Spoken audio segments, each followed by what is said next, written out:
देश न्यूज में आपका स्वागत है। मैं हूं आपके साथ धर्मिष्ठा और आप देख रहे हैं हमारा खास कार्यक्रम चक्कर राजनीति का। विधानसभा चुनाव जीतने के बाद भाजपा का पूरा फोकस लोकसभा चुनाव पर है। 2019 के चुनाव में प्रदेश की 28 लोकसभा सीटें जीतने वाली भाजपा इस बार सभी 29 सीटें जीतने की रणनीति पर काम कर रही है। मिशन 2024 को फतह करने के लिए पार्टी ने जो रणनीति बनाई है उसके तहत भाजपा अपनी डबल इंजन की सरकार में संचालित हितग्राही मूलक योजनाओं के लाभार्थियों को साधेगी।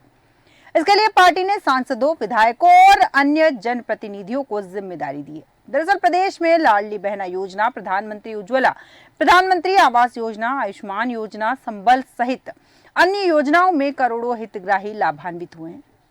इन सभी को पार्टी ने सूचीबद्ध किया है और सांसदों, विधायकों और अन्य जनप्रतिनिधियों को दायित्व सौंपा गया है कि वे अपने क्षेत्राधिकार में आने वाले लाभार्थियों से संवाद और संपर्क करें। विधानसभा चुनाव की तरह भाजपा का लोकसभा चुनाव में भी वोट प्रतिशत बढ़ाने पर फोकस है। इसके लिए सभी वर्गों को साधने के जतन किए जा रहे हैं। साथ ही केंद्र प्रायोजित योजनाओं का लाभ लाभार्थियों तक पहुंचे, यह सुनिश्चित किया जा रहा है। इसके लिए बड़े लेवल पर अभियान चलाया जा रहा है। साथ ही विकसित भारत संकल्प यात्रा में भी सहभागी बने और लोगों तक अपनी बात पहुंचाए। साथ ही योजना का लाभ ले रहे लोगों से संवाद स्थापित करें और उनसे बात की जाए। प्रधानमंत्री मोदी की गारंटी की गाड़ी हर जगह पहुंचे। भाजपा की बैठक में यह भी रणनीति बनाई गई है कि हम कांग्रेस नेताओं के जो राम मंदिर को लेकर बयान आ रहे हैं उसको भुनाएं। कांग्रेस नेताओं के बयानों से जनता दुखी है। राम मंदिर की प्राण प्रतिष्ठा में जाने से कांग्रेस के बड़े नेता मना कर रहे हैं। भाजपा की कोशिश है कि इसे लेकर अलग नैरेटिव गढ़े। मध्य प्रदेश की 29 में से सिर्फ छिंदवाड़ा लोकसभा सीट पर ही कांग्रेस का कब्जा है। यहां से कमलनाथ के बेटे नकुलनाथ सांसद है और भाजपा ने रणनीति बनाने के बाद दावा किया है कि हम इस बार छिंदवाड़ा भी जीतेंगे। सूत्रों की अगर हम माने यहाँ पर या राजनीतिक विश्लेषकों की माने तो कांग्रेस के गढ़ छिंदवाड़ा सीट पर जीत हासिल करने के लिए पार्टी ने पहले से ही दिग्गज नेताओं को तैनात कर रखा है। गृह मंत्री अमित शाह की जो टीम है इन क्षेत्रों पर लगातार नजर रख रही है। टीम कई बार क्षेत्र का दौरा भी कर चुकी है। उल्लेखनीय है कि विधानसभा चुनाव में पार्टी को इस बार सबसे अधिक वोट मिले हैं। विधानसभा चुनाव 2023 में भाजपा को 48% से अधिक वोट मिले हैं और लोकसभा चुनाव के लिए पार्टी ने 3% अधिक वोट हासिल करने का लक्ष्य रखा है। लोकसभा चुनाव 2024 में भाजपा ने 51% वोट हासिल करने की रणनीति बनाई है और इस बार के लोकसभा चुनाव में भाजपा ने राम मंदिर को भुनाने के लिए मेगा अभियान शुरू किया है। इसके लिए प्राण प्रतिष्ठा के मौके पर मेगा इवेंट किया जा रहा है। साथ ही घर घर जाकर लोगों को अक्षत देकर अयोध्या आने का न्योता दिया जा रहा है। भाजपा की कोशिश है कि इस अभियान को नागरिकों के दरवाजे तक पहुंचा दिया जाए। पूरे देश में उस दिन उत्सव जैसा माहौल होना चाहिए। वहीं मध्य प्रदेश में भी पड़ोसी राज्य छत्तीसगढ़ की उस दिन छुट्टी घोषित हो सकती है। मार्च में आचार संहिता लगने की संभावना है। इसे देखते हुए भारतीय जनता पार्टी की कोशिश है कि चुनाव प्रबंधन से जुड़ी तैयारियां जल्द शुरू कर मार्च से पहले पूरी कर ली जाए। इसके अलावा पार्टी लोकसभा चुनाव से पहले चलाए जाने वाले अभियान भी इसी महीने शुरू करने के प्रयास में है। हर लोकसभा सीट पर संगठन की ओर से एक नेता और एक मंत्री को चुनाव प्रभारी बनाया जाएगा। पार्टी ने लोकसभा चुनाव की तैयारियों के हिसाब से केंद्र की योजनाओं के हितग्राहियों की सूची बनाने का काम लगभग पूरा कर लिया है। राजनीतिक विश्लेषकों की अगर माने तो मार्च 2024 में लोकसभा चुनाव के लिए आचार संहिता लागू होने की संभावना है और पार्टी जो है इससे पहले मतदाताओं के लिए कुछ बड़ी घोषणाएं कर सकती है। भाजपा के प्रदेश मंत्री रजनीश अग्रवाल का कहना है कि मध्य प्रदेश में भाजपा की डबल इंजन सरकार के लाभार्थी बड़ी संख्या में। प्रधानमंत्री नरेंद्र मोदी के नेतृत्व में 100% पात्र नागरिकों को योजनाओं का लाभ सुनिश्चित हो, इसका प्रयास विकसित भारत संकल्प यात्रा के माध्यम से हुआ है। हम सामूहिक तौर पर सम्मेलन और घर घर संपर्क की तैयारी कर रहे हैं। विधानसभा चुनाव में लाभार्थियों ने बड़ी संख्या में हमें आशीर्वाद दिया है। लोकसभा चुनाव में भी उनका आशीर्वाद प्रधानमंत्री मोदी को प्राप्त होगा। प्रधानमंत्री नरेंद्र मोदी मध्य प्रदेश के 5 लाख नव मतदाताओं से बात करेंगे।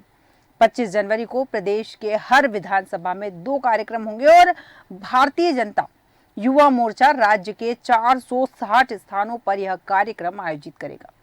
भाजपा लोकसभा चुनाव से पहले मतदाताओं को अपनी ओर आकर्षित करने के लिए रणनीति बनाने में जुटी हुई है और इस बीच भाजपा ने नव मतदाता सम्मेलन की शुरुआत की। इसके तहत देश भर में 5000 से अधिक सम्मेलनों का आयोजन किया जाएगा। प्रधानमंत्री मोदी इस नव मतदाता सम्मेलनों को ऑनलाइन संबोधित करेंगे, जिसमें लाखों फर्स्ट टाइम वोटर जुड़ेंगे। मध्य प्रदेश में 10 लाख नव मतदाताओं को पार्टी से जोड़ने का टारगेट रखा है। इसे लेकर तैयारियां तेजी से की जा रही और भाजपा प्रदेश अध्यक्ष वैभव पवार ने कहा कि 25 जनवरी को प्रधानमंत्री मोदी नए वोटरों से बात करेंगे। युवाओं के बीच 10,000 नुक्कड़ सभाएं होंगी। वहीं राम मंदिर प्राण प्रतिष्ठा को लेकर वैभव पवार ने कहा कि यह आजादी से बड़ा संघर्ष है। भाजपा मंदिर में स्वच्छता अभियान चलाएगा। 22 जनवरी को हर घर में दीपावली मनाई जाएगी। राजनीतिक विश्लेषकों का मानना है कि पार्टी ने मिशन 2024 की तैयारियों के लिए केंद्र की योजनाओं के हितग्राहियों से सीधे संपर्क की योजना बनाई है। प्रधानमंत्री आवास योजना, उज्ज्वला योजना, मुद्रा योजना सहित अन्य योजनाओं के हितग्राहियों की लोकसभावार सूची के आधार पर क्षेत्र के सांसद, विधायक और निकाय, जनपद व जिला पंचायत के सदस्य सहित सभी जनप्रतिनिधि इनसे प्रत्यक्ष संपर्क साधेंगे। पार्टी की तैयारी यह भी है कि इन हितग्राहियों को ही बूथ स्तर पर तैनात किया जाए। प्रधानमंत्री नरेंद्र मोदी भी नमो ऐप के जरिए हितग्राहियों से बात कर सकते हैं।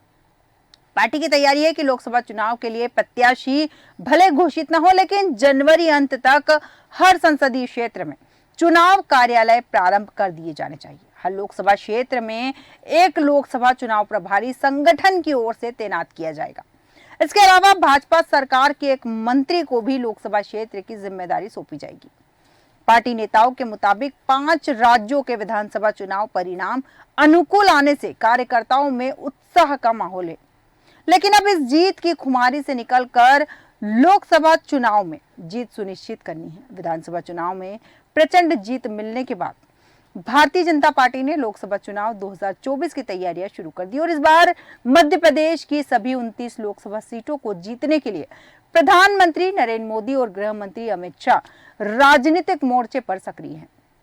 पार्टी का सबसे अधिक फोकस छिंदवाड़ा लोकसभा सीट पर है। कांग्रेस की एकमात्र छिंदवाड़ा सीट को जीतने के लिए भारतीय जनता पार्टी खास रणनीति बनाने में जुट गई है और राजनीतिक विश्लेषकों का कहना है कि अभी तक की जो रणनीति है उसके अनुसार पार्टी छिंदवाड़ा को जीतने के लिए एक बार फिर से पुराने प्रत्याशी पर ही दाव लगा सकती है और छिंदवाड़ा सीट को कांग्रेस की परंपरागत सीट माना जाता है। यहां से पूर्व सीएम और कद्दावर नेता कमलनाथ भी सांसद रह चुके हैं और 2019 के चुनाव में इस सीट से कमलनाथ के बेटे नकुलनाथ सांसद बने और छिंदवाड़ा में 2014 के लोकसभा चुनाव की तुलना में 2019 में कांग्रेस का वोट शेयर 3.48% घटा था, जबकि भाजपा के वोट शेयर में 4.04% की बढ़ोतरी हुई। भाजपा पिछले चुनाव में बढ़े वोट प्रतिशत को देखते हुए इस बार चुनाव के करीब 1 से 1.5 महीने पहले ही यहां अपना प्रत्याशी घोषित करने की तैयारी में है। छिंदवाड़ा में पार्टी जिन चेहरों पर दाव लगाने की तैयारी में है उनमें सियासी तौर पर प्रदेश के सबसे ताकतवर नेता माने जाने वाले शिवराज सिंह चौहान का नाम पहले नंबर पर है। प्रधानमंत्री नरेंद्र मोदी मध्य प्रदेश में चुनावी शंखनाद की शुरुआत भी छिंदवाड़ा से करने जा रहे हैं। राजनीतिक विश्लेषकों का मानना है कि छिंदवाड़ा लोकसभा सीट पर भारतीय जनता पार्टी किसी आदिवासी नेता को भी उम्मीदवार बना सकती है और इस सीट पर मंडला सांसद और केंद्रीय मंत्री फग्गन सिंह कुलस्ते भी प्रत्याशी बनाए जा सकते हैं। कुलस्ते हाल ही में निवास सीट से विधानसभा चुनाव लड़े थे, लेकिन उन्हें हार का सामना करना पड़ा। 2019 के लोकसभा चुनाव में भाजपा ने आदिवासी नेता नत्थन शाह को उतारा था। शाह ने नकुलनाथ को कड़ी टक्कर देते हुए जीत का अंतर बेहद कम कर दिया था। छिंदवाड़ा लोकसभा सीट पर अनुसूचित जाति वर्ग के मतदाताओं की संख्या लगभग 1,67,085 है, जो 2011 की जनगणना के अनुसार लगभग 11.1% है। छिंदवाड़ा संसदीय सीट पर अनुसूचित जनजाति वर्ग मतदाताओं की संख्या लगभग 5,44,907 है, जो 2011 की जनगणना के अनुसार लगभग 36.2% है। भाजपा ने आगामी लोकसभा चुनाव के मद्देनजर देश भर के लिए जो कार्य योजना तैयार की है उनमें उन सीटों पर फोकस किया है जहां पर वह लगातार हार रही है या फिर कमजोर है। हिंदी भाषी राज्यों की सीटों पर भाजपा का खास फोकस है। इसके लिए पार्टी ने आकांक्षी सीटों की एक सूची तैयार की है जिसमें छिंदवाड़ा का नाम भी शामिल है। और छिंदवाड़ा कांग्रेस की परंपरागत सीट है, लेकिन इसे कांग्रेस से ज्यादा कमलनाथ का गढ़ माना जाता है। यहां से पूर्व सीएम कमलनाथ के साथ उनकी पत्नी अलकानाथ सांसद रह चुकी है। साल 2019 के चुनाव में बेटे नकुलनाथ सांसद है और छिंदवाड़ा सीट पर 2014 की तुलना में साल 2019 के लोकसभा चुनाव में कांग्रेस का मत प्रतिशत जो है वो गिर गया था, जबकि भाजपा के मत प्रतिशत में बढ़ोतरी हुई थी। कांग्रेस प्रत्याशी का जीत का आंकड़ा भी यहाँ पर बहुत कम था। कांग्रेस प्रत्याशी नकुलनाथ 5,87,305 वोट मिले, जबकि भाजपा उम्मीदवार नत्थन शाह को कमरेती को 5,49,769 वोट मिले थे। कांग्रेस की जीत का आंकड़ा 37,000 के लगभग था और इसी को आधार मानकर भाजपा के रणनीतिकार अमित शाह और जेपी नड्डा ने प्रदेश अध्यक्ष वीडी शर्मा से मिलकर छिंदवाड़ा सीट पर खास फोकस किया है।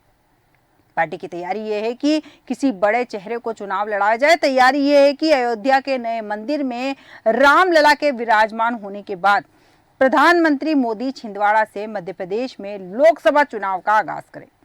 पार्टी के पास स्थानीय स्तर पर नत्थन शाह के अलावा बंटी साहू भी दावेदार है, लेकिन भाजपा की नई रणनीति के हिसाब से छिंदवाड़ा से चुनाव लड़ने वाले नेताओं की सूची में, जैसा कि हमने बताया, शिवराज जी का नाम पहले नंबर पर है। फिलहाल इस बार सीट का मुकाबला बेहद रोचक होगा। छिंदवाड़ा लोकसभा सीट भाजपा के लिए सबसे बड़ी चुनौती है। दरअसल भाजपा विधानसभा चुनाव में कमलनाथ का किला भेदने में विफल रही। छिंदवाड़ा के सभी 7 सीटों पर भाजपा को मुंह की खानी पड़ी। राजनीतिक विश्लेषकों का मानना है कि भाजपा मध्य प्रदेश में लोकसभा चुनाव प्रचार अभियान की शुरुआत छिंदवाड़ा लोकसभा सीट से करने की तैयारी कर रही है और केंद्रीय गृह मंत्री अमित शाह छिंदवाड़ा कि किसी आदिवासी बहुल इलाके से चुनाव प्रचार अभियान का आगाज कर सकते हैं। बीते विधानसभा चुनाव में भी अमित शाह ने चुनाव प्रचार की शुरुआत जनसभा छिंदवाड़ा में ही की थी। अब लोकसभा चुनाव के लिए प्रधानमंत्री नरेंद्र मोदी या केंद्रीय गृह मंत्री अमित शाह छिंदवाड़ा जा सकते हैं और भाजपा छिंदवाड़ा लोकसभा में 1951 के बाद से ही जीत के लिए तरस रही है। 1951 से ही सीट पर कांग्रेस का कब्जा है और 1997 में पूर्व सीएम सुंदरलाल पटवा ने एक बार जरूर उपचुनाव में जीत हासिल की थी। इसके बाद भाजपा कभी यहां चुनाव नहीं जीत पाई। छिंदवाड़ा में 1980 से कमलनाथ का दौर शुरू हुआ है। वहां से कमलनाथ, उनकी पत्नी और बेटे नकुलनाथ लगातार लोकसभा चुनाव जीत रहे हैं। कमलनाथ को छिंदवाड़ा में पटखनी देने के लिए भाजपा ने हर कोशिश की, लेकिन सब बेकार साबित हुई।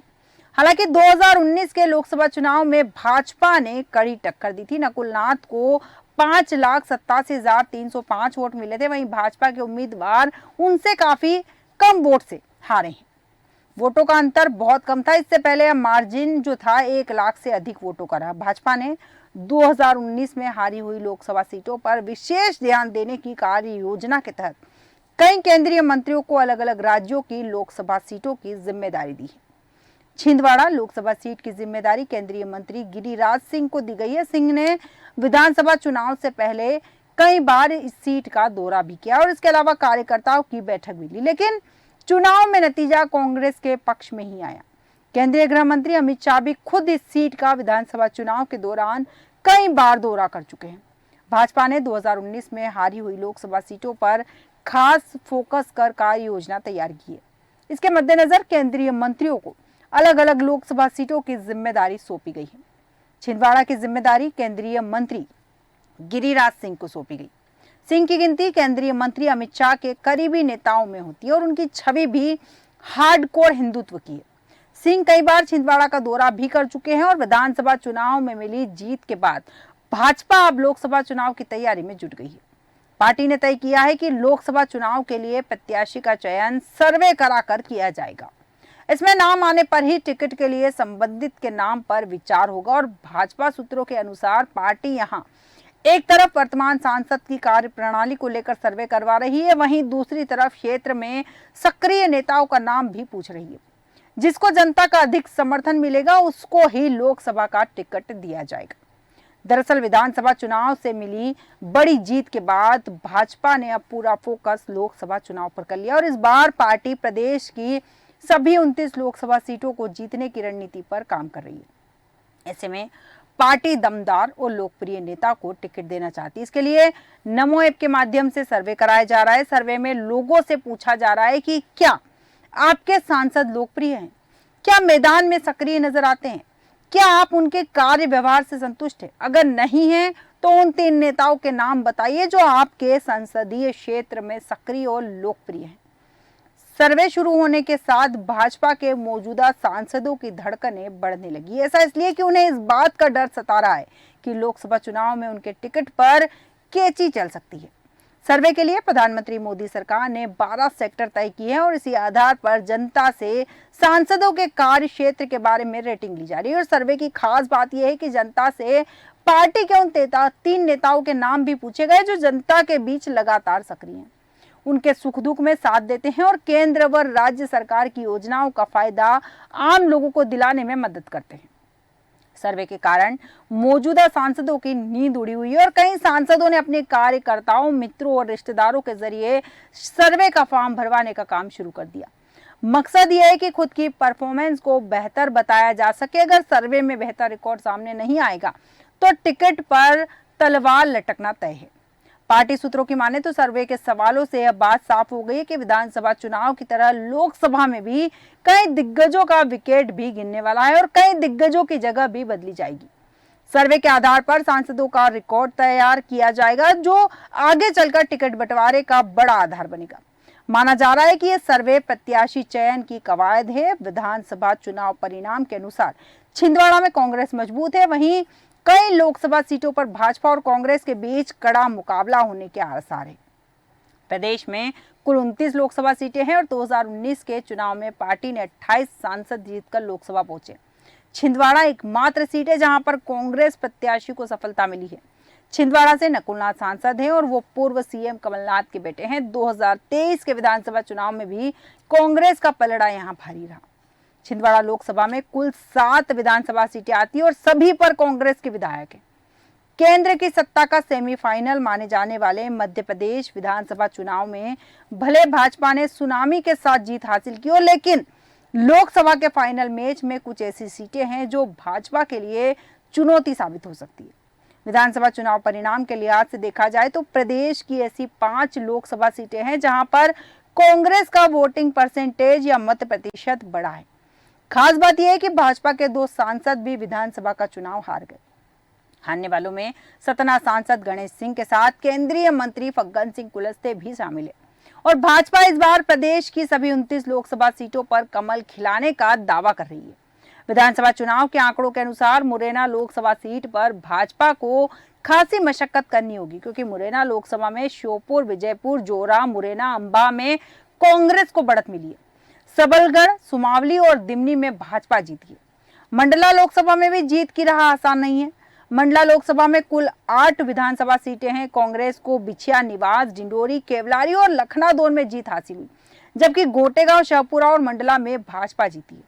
खरगोन लोकसभा में 8 विधानसभा सीटों में से 5 पर पंजा और 3 पर कमल खिला है। छिंदवाड़ा लोकसभा में कुल 7 विधानसभा सीटें और 7 सीटों पर कांग्रेस को जीत हासिल हुई है। धार लोकसभा सीट पर 8 में से 5 पर कांग्रेस और 3 पर भाजपा जीती है। भिंड और ग्वालियर लोकसभा क्षेत्र में विधानसभा की 8 सीटें हैं और दोनों सीटों पर भाजपा और कांग्रेस को विधानसभा की 4 सीटों पर जीत मिली। ऐसे में यहां कड़े मुकाबले के आसार हैं। सर्वे का एक मुख्य सवाल यह भी है कि मतदाता करते समय कौन से मुद्दे पर आप फोकस करेंगे।